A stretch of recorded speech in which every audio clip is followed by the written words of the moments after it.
Tudi v zobozdravstvu, pravi zastopnica.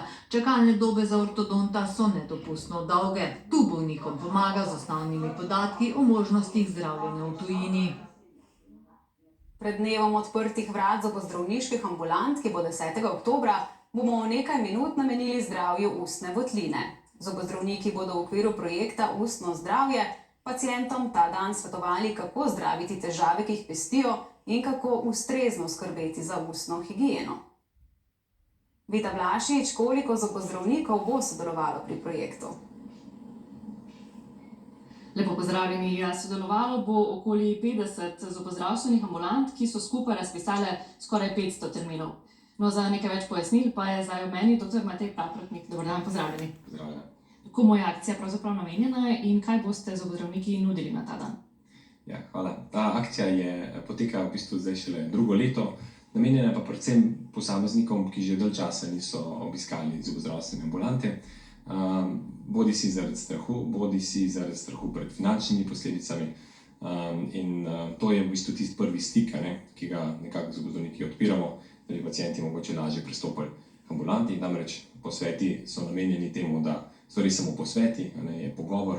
Se pravi, tukaj se ne pričakuje, da bo prišlo do kakršnega koli posega. Pacienti lahko sproščeno govorijo o svojih težavah in potem zobozdravniki tudi svetujemo. Namen tega je, da poudarjamo preventivo, da poudarjamo pomen pogovarjanja s pacienti, ugotavljanja njihovih težav, njihovih želja, potreb.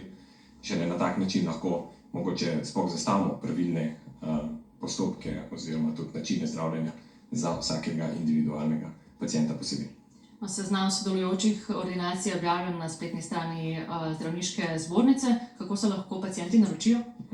Pacienti v bistvu bodo lahko našli povezavo do internetne strani Zdravniške zbornice Slovenije. Tam bodo v bistvu regijsko, namreč to tudi spodbujamo, da se zobozdravnika išče regijsko, našli lahko v svoji regiji zobozdravnika, ki ima razpisane termine. Ti termini so od 15 minut do 30 minut, namreč vidijo tak koledarček.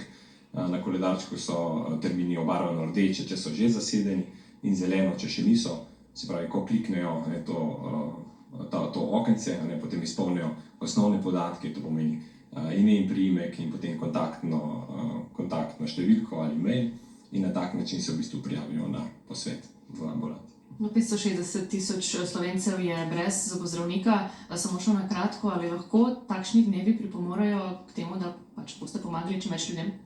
Ja, eden od namenov te akcije je tudi ta, da v bistvu tisti pacienti, ki se mogoče ne znajdejo v sistemu, mogoče niso sploh znali pristopiti k zobozdravniku, je to lahko prvi stik. Marsikdo ne išče v javnem zavodu ali pa zasebnika, ki se ga mogoče boji pristopiti. Tle pa je v bistvu seznam zobozdravnikov, ki imajo vrata odprta, in na tak način je to lahko prvi stik za reševanje težave posameznika. Najlepša hvala.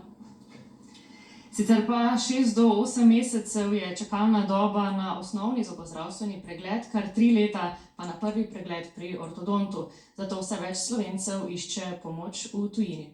Barbara, toliko. Hvala obema. Končujemo s povabilom.